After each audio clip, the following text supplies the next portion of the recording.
Hello and welcome to the Financial Wealth and Health Podcast. My name is Isabel Rothy, an LPL financial advisor at Desert Wealth Management, and it's my goal to help people work toward financial freedom so that they can spend more time doing what they love with the people that they love. And when I talk about different finance topics, I really like to talk about the similarities between financial wealth and financial health. I truly believe that in order to become financially wealthy and financially free, you need to be financially healthy first. Let's grow our financial wealth and health together.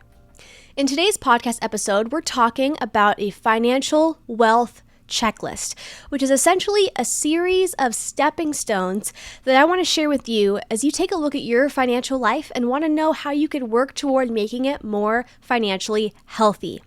A lot of times when people are going through their financial life and they either end up getting a raise or a promotion, or they end up getting married and they have a significant other who's also bringing income into the household, as life changes and you have opportunities to save more money, a lot of people ask the question of, what accounts should I max out first? Or what areas should I be putting my money to at the same time? And should I have a fully funded emergency fund, or should I max out my Roth IRA or my 401k? And there's so many different questions that people ask. So when I was going through some of the action steps that I like to create for clients, I realized, wow, there's kind of a financial health checklist here, kind of a sequence of stepping stones, I like to say, that people could take a look at and figure out what fits into their financial life. Now, I want to share a couple things. Before I dive into this checklist, I have a couple disclaimers. First of all, this is not financial advice. This is an educational resource. I don't know your financial life. I don't know the specifics of what your net worth looks like, or your investments look like, or what your debt looks like, or your income. So this is not advice. It's educational. But I really hope that it inspires you to make your own kind of system of stepping stones and action steps that you could look at when you do make more money and you want to be a good steward of that money. Of course, it's great to spend money and enjoy the present, but a lot of times when people end up making more money, especially in their early career, lifestyle inflation kicks in, and sometimes people forget to save money. So please take this as an inspiration. And when you finish watching this episode or listening to this episode, take a piece of paper, and I challenge you to write your own kind of sequence of stepping stones of where you want to put your money when you make more money over time. So please use this video as an educational resource, not as advice. And then the other disclaimer I want to share is when I go through this sequence of stepping stones, this checklist, the order that I share different items in may not work for your financial life. It may make more sense for you to do stepping stone 2 before you do stepping stone 5, or stepping stone 5 after you finish stepping stone 6. So when it comes to the actual order of things, it's different for everyone's life. And that's why it's so important to have a lot of analysis in your financial life before you make big decisions, either doing it on your own or working with a financial professional, because money is really important, and it's important to be a good steward and make good decisions along the way. So with all those disclaimers out of the way, I'm going to share the financial health checklist, the order that I have in here. Of course, like I just said, you do not have to do this order, and this order may not be what's best for your life, but I'm going to share the order that I have here, and then it's your decision to figure out where it fits into your life so that you could become more financially healthy. So let's dive in. Stepping stone number 1 that I have is build a base emergency fund. This also aligns with the other 2 stepping stones, stepping stone 2 and 3. But building a base emergency fund is so important. Even if you have super high interest debt, it's important to have at least some money liquid in the bank or in a high yield savings account. So if another emergency happens, you don't have to put that emergency on a credit card, or you may still have to put some on a credit card depending on how much the fund is, but you want to make sure to have something set aside for emergencies that you don't go further into credit card debt if that's part of your financial life right now. So I say build a base emergency fund. And then the second stepping stone is pay off the high interest debt. And then the third stepping stone I have here is fully fund your emergency fund. Okay, let's talk about the emergency fund. What is it? An emergency fund, like I said, is a lump sum of money either at the bank or at a high yield savings account that you could access relatively quickly to pay for different emergencies that come up. So people like to ask, well, Isabel, how much money should I have in my emergency fund?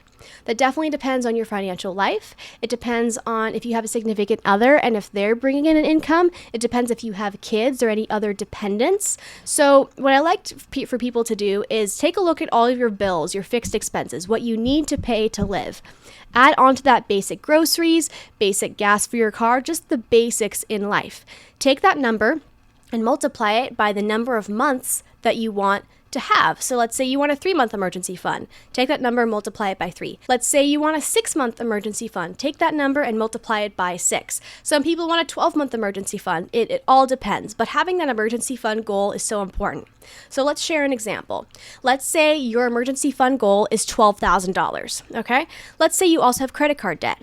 One idea that you can consider is saving up, $1,000 or $500 or $3,000 into that base emergency fund, whatever number feels good for you. Then start working towards paying off that high interest debt. Then when that's paid off, go back to that emergency fund goal and start saving up for that. Okay, so that's that third stepping stone, building that emergency fund. Second stepping stone was paying off the high interest debt. The first one was building the base amount. So now let's talk about stepping stone number 4, contributing up to the employer match in your 401k. Now, another disclaimer to share. Some people don't want to fully fund their emergency fund before they start putting money towards their 401k. Some people, though, feel more comfortable having a large amount of money in the bank before they put money into their 401k. So it's up to you, your risk tolerance, your lifestyle, your circumstances. So remember that. And as I said at the beginning of the video, you could do any of these stepping stones in any order that you want because it's your financial life. This is merely the order I'm sharing today, but it depends on where you're at in life. So back to stepping stone number 4, contribute up to the employer match in your 401k. So let's say in your 401k, you could contribute 3% and your employer will also contribute 3%. So that's a 100% match. Okay, let's say though there's a partial employer match. So let's say your employer will match 50% of what you put in up to 6% of your salary. So another way to explain this is that your employer matches half of what you contribute, but they cut that off at 3% of your salary. But in order to still get that maximum amount of the 3% they'd put in, you'd have to put in 6% to get that full match. So partial matching is kind of confusing. Look it up online or talk to a financial professional about it. So that's stepping stone number 4. Focus on your 401k and contribute up to the employer match so that you get that match from your employer, which is so great that they offer that. So what's stepping stone number 5? Max out your Roth IRA and or your HSA, which is a health savings account. The reason that these two accounts are on the same stepping stone is because, depending on how much you make, you may not be able to contribute to a Roth IRA. And with a health savings account, you have to have a high deductible health plan. So depending on where you're at in life, you could choose which of these accounts to put money towards. If you want to put money towards both, if you want to max out one or the other, both are great accounts. So I'm going to talk about the Roth IRA first and then the HSA. So with a Roth IRA, whatever you put in is considered after tax, but then down the road when you take the money out and it's a qualified distribution, whatever you take out is tax-free. You don't have to pay taxes on. Now, there's so many rules when it comes to Roth IRAs of what's qualified. So, the 59.5-year rule, the 5-year rule. Are you going to use these withdrawals for specific types of needs? Maybe you don't pay a penalty, but you still pay the tax. So the withdrawal rules are different. I will do a podcast episode down the road on Roth accounts. But just to keep this simple, qualified distributions are tax-free. Sometimes, though, you still pay the tax, but you don't pay the penalty. So it just depends on the reason why you take the money out and how old you are and how long the money was in the Roth IRA before you took it out. But the great part about Roth IRAs is you save money on taxes because for a lot of people, you're probably going to be in a higher tax bracket when you retire than when you're working. This is not the case for everyone, but it is the case for a lot of people. So keep that in mind. With a Roth IRA, though, you could contribute up to $6,500 a year in 2023 if you're under the age of 50. If you're 50 or older, you could contribute $7,500 a year. But there are income limitations. You should look on the IRS website to see what these income limitations are. There's different ones for if you're single or married filing jointly. I would share them today, but there's so many numbers, I don't want to bore you. So just check out the income limitations on the IRS website. And the income limitations are based off your modified adjusted gross income. So keep that in mind. Now, when it comes to an HSA, people talk about what's called the triple tax benefit. What is the triple tax benefit, you may be asking? Well, the first benefit to an HSA is your contributions are tax deductible. That's great. The second benefit to an HSA is all the growth on the HSA, if it's invested, is tax deferred when you use the withdrawals to pay for eligible health expenses. All right, so this is a health savings account. It's used for eligible medical expenses. But then the third tax benefit is the withdrawals also are tax-free when you use these withdrawals to pay for eligible medical expenses. So that's the triple tax benefit. It's a great tool. A couple things to remember. When it's used for health expenses, there's no age limit on, you have to be a certain age to take the money out. However, when you reach age 65 and want to take money out of the health savings account, you could spend it on whatever you want. It doesn't have to be medical expenses. You'll just have to pay tax, not penalty. If you take money out of your HSA and you're under the age of 65 and you use it on expenses that are not medical expenses, you pay a penalty and a tax. It's just when you're 65 or older, you don't pay the penalty, but you still pay the tax. However, if you're 65 and older and you use that money for medical expenses, it's still penalty-free and tax-free. So keep all that in mind. Now you may be wondering, okay, is there an income limitation on, the HSA? No, there's not, but you do have to have a high deductible health plan. So take a look at your health insurance, maybe talk to your human resources department and figure out if you have a high deductible health plan that qualifies you to open up an HSA. Now, when it comes to how much you could contribute every year, in 2023, if you're contributing for yourself, so as a single person, you could contribute up to $3,850 every year in your HSA. But if you're married or have a family, that number is $7,750 for family coverage. So when it comes to determining your contribution amount type, so if you could contribute the self amount or the family amount, that depends on what type of health insurance coverage you have with your health insurance. So make sure you know that when you open up your health savings account. So when we're looking at the stepping stone, take a look and see if you qualify for a Roth IRA and or an HSA, and maybe you want to consider putting, extra money towards those accounts. But once again, it depends on where you're at in your financial life. So the next stepping stone is to go back to the 401k. So our previous example was, putting in enough money to get that employer match, and then, you could consider turning your head and looking at the Roth IRA and HSA. And, once you've maxed those out, you could then turn your head and look back at your 401k.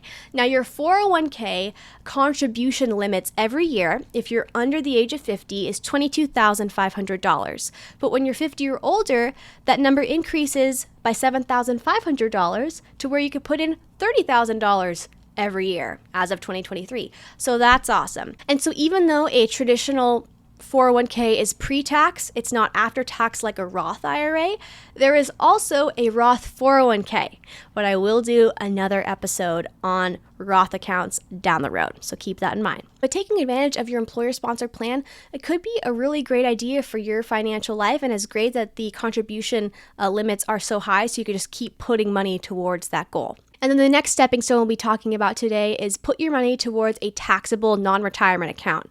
This is oftentimes referred to as a taxable brokerage account, meaning that there's no specific laws or rules of how much you could put in and when you could put it in and when you take it out. It's just a normal investment account. You could put as much in as you want. You could take as much out as you want. Of course, though, there's different tax laws that apply. And as well, if you sell different investments in the account and take it out, you could have to pay different taxes depending on how long the money was invested. So keep all that in mind. But if one of your big goals is to retire, it may be a good decision to take advantage of all those retirement accounts. And then if you still have extra money left over, you could still put money in your taxable account. Now, when we look at the stepping stone about the taxable brokerage account, this doesn't necessarily have to be the last stepping stone. You could put the stepping stone in many different areas because maybe you want to retire early, for example. For a lot of retirement accounts, you can't touch that money till you're 59 and a half. But let's say you retire at 50. You have 9.5 years of income you need. So where are you going to pull the money? It may be good to put money in that taxable non-retirement account so you have income if you retire early.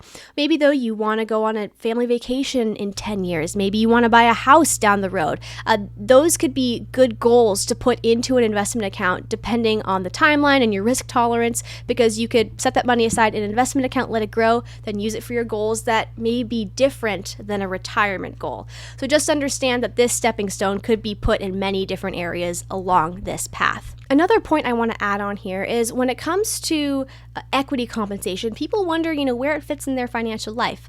By equity compensation, I mean restricted stock units, stock options, employer stock purchase plans. Where do those fit in here? Well, I'm going to be doing a full separate episode on stock compensation, so look out for that. But there are different areas in your checklist where you can fit equity compensation in. I really hope that this financial health checklist was not only educational, but also inspirational. Like I shared at the beginning, I challenge you to take out a piece of paper, take what I said, learn from it, and then make your own sequence of stepping stones of where you want to put your hard-earned money towards, as you make more money and continue throughout your financial life. Sometimes lifestyle inflation can really creep up on us, so it's important to have a plan in place. Writing down this list, I think, can really help you be financially healthy in your life. So thank you so much for listening. Thank you for your time.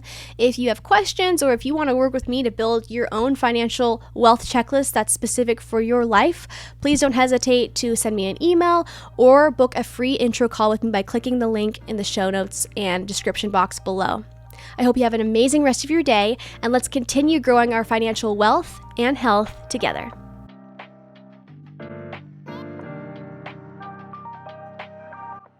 The opinions voiced in this show are for general information only and are not intended to provide specific advice or recommendations for any individual. To determine which strategies or investments may be suitable for you, consult the appropriate qualified professional prior to making a decision. All investing involves risk, including loss of principal. No strategy assures success or protects against loss.